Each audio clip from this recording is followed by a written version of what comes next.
सबको जय यीशु की। प्रभु यीशु क्रिस्त में प्यारे भाइयों बहनों, नवजीवन का संदेश इस शीर्षक के अंतर्गत प्रतिदिन का ईश्वर का जीवंत वचनों को सुनने के लिए, समझने के लिए, ग्रहण करने के लिए और उन वचनों के अनुसार जीवन बिताने की शक्ति, सामर्थ्य, कृपा, अनुग्रह मांगते हुए एक सुंदर आदर्श क्रिस्तीय जीवन बिताने की विशेष कृपा मांगने के लिए मैं आप सभी लोगों का हार्दिक स्वागत करता हूं। आज मई की 28 तारीख है और बुधवार का दिन है। आज के दिन में मनन चिंतन करने के लिए हम सबों को विषय दिया है संत योहन के द्वारा रचित सुसमाचार अध्याय 16 पद संख्या 12 से 15 का प्रसंग है। इस प्रसंग में भाइयों बहनों मुख्य रूप से प्रभु यीशु मसीह हम सभी लोगों को पवित्र आत्मा के बारे में, पवित्र आत्मा की अगुवाई के बारे में, पवित्र आत्मा की कार्यों के बारे में हम सबों को बताते हैं और कहते हैं कि पवित्र आत्मा के बगैर हमारे पास कोई ताकत नहीं है, कोई शक्ति नहीं है, कोई सामर्थ्य नहीं है। वो पवित्र आत्मा जिसके लिए प्रभु यीशु ने पिता परमेश्वर से प्रार्थना करते हुए हम सभी लोगों के लिए ठहराया है, उस आत्मा के अधीन रहकर ही हम एक पवित्र, निर्दोष, निष्कलंक जीवन बिता सकते हैं और प्रभु की गवाही बन सकते हैं। इसलिए प्रभु आज के वचनों के द्वारा हम सबों से कहता है, ईसा ने अपने शिष्यों से कहा, मुझे तुम लोगों से और बहुत कुछ कहना है परंतु अभी तुम वह नहीं सह सकते।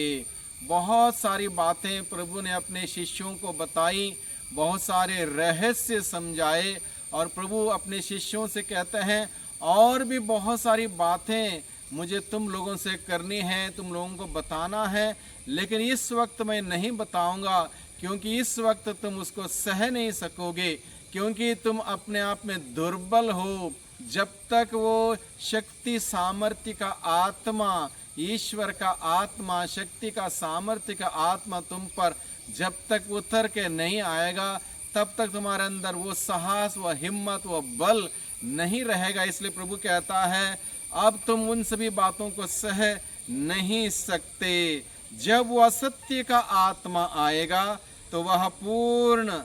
तुम्हें पूर्ण सत्य तक ले जाएगा। यानी कि सत्य का आत्मा जब हमें प्राप्त होगा, सत्य के आत्मा के हवाले हम सभी होंगे, सत्य के आत्मा के अनुसार जीवन बिताने लग जाएंगे, वो सत्य का आत्मा हमें पूर्ण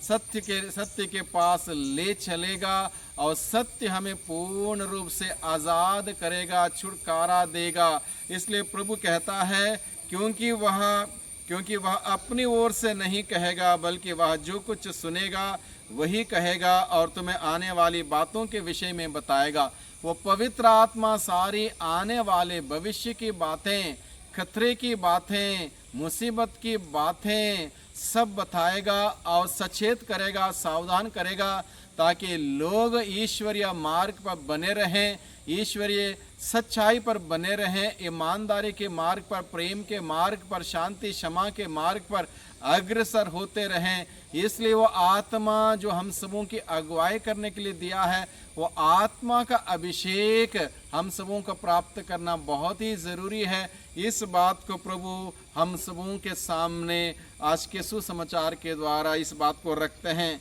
और कहते हैं, वह मुझे महिमान्वित करेगा क्योंकि उसे मेरी ओर से जो मिला है वह तुम्हें वही बताएगा। यानी कि पवित्र आत्मा हमारी अगुवाई करेगा, तब हम प्रभु की महिमा कर पाएंगे, एक सुंदर जीवन बिता पाएंगे, एक आदर्श जीवन बिता पाएंगे और उसके लिए हम सबों को पवित्र आत्मा की अगुवाई, पवित्र आत्मा की सानिध्य, पवित्र आत्मा की शक्ति और बल हम सबों के लिए बहुत ही ज़रूरी है। आगे प्रभु का वचन कहता है, वह मुझे महिमान्वित करेगा क्योंकि उसे मेरी ओर से जो मिला है वह तुम्हें वही बताएगा। जो कुछ पिता का है वह मेरा है, इसलिए मैंने कहा कि उसे मेरी ओर से जो मिला है वह तुम्हें बताएगा। वो पवित्र आत्मा के बगैर हम अपने आप में दुर्बल हैं। बहुत बार भाइयों बहनों हम लोग बहुत कुछ सोचते हैं, हम लोग निर्णय लेते हैं कि हम लोग इस प्रकार का पवित्र जीवन बिताएंगे, रोज़ प्रार्थना करेंगे, रोज़ बाइबल पढ़ेंगे, मिस्सा बलिदान में भाग लेंगे, अच्छा नेक आदर्श क्रिश्चियन जीवन बिताएंगे। बहुत सारी बातों की कल्पना हम लोग करते हैं, तय करते हैं, लेकिन उसको रख नहीं पाते, उस निर्णय को रख नहीं पाते, क्योंकि हम वही बात वही कार्य कर बैठते हैं जो हमें नहीं करना चाहिए, जो करना चाहिए उसको नहीं करते हैं, क्योंकि वो आत्मा की सामर्थ्य जब तक हमारे अंदर नहीं आएगी तब तक हमारे अंदर वो दुर्बलता बनी रहेगी। इसलिए प्रभु आज के दिन में हम सबों को बताता है वो आत्मा से परिपूर्ण होना, आत्मा से भर जाना, आत्मा से अभ्यंजित हो जाना हम सबों के लिए कितना ज़रूरी है। इस बात को प्रभु हमारे सम्मुख रखते हुए हमें बताते हैं कि हम सभी उस आत्मा से आविष्ट हो जाएं, आत्मा से भर जाएं, तभी जाके हम लोग एक सुंदर आदर्श क्रिस्तीय जीवन बिता पाएंगे। इसलिए भाइयों बहनों, आज के दिन में हम सभी उस पवित्र आत्मा के ताज़ा नए अभिषेक के लिए हम प्रार्थना करें, पवित्र आत्मा के हाथों में अपने आप को समर्पित करें, पवित्र आत्मा से कहें, हे पवित्र आत्मा मुझ पर उतर आजा, मुझे ताज़ा अभिषेक दे, मेरी अगुवाई कर, मेरा मार्गदर्शन कर, प्रभु यीशु के मार्ग पर चलने के लिए मुझे सिखा, ताकि मैं एक सुंदर आदर्श पवित्र क्रिस्तीय जीवन बिताते हुए प्रभु की महिमा मैं कर सकूं। इसलिए आज के दिन में उस पवित्र आत्मा से हम प्रार्थना करें, वह पवित्र आत्मा सत्य का आत्मा हम पर आएगा, वो पूर्ण सत्यता तक हमें ले चलेगा और सत्य हमें पूर्ण रूप से आज़ाद कर देगा। उसे पवित्र आत्मा से हम प्रार्थना करें और पवित्र आत्मा की अगुवाई मांगें, ताकि हम सभी एक सुंदर आदर्श गवाही का जीवन बिताते हुए प्रभु के नाम की महिमा करें। सबको धन्यवाद, सबको जय यीशु की।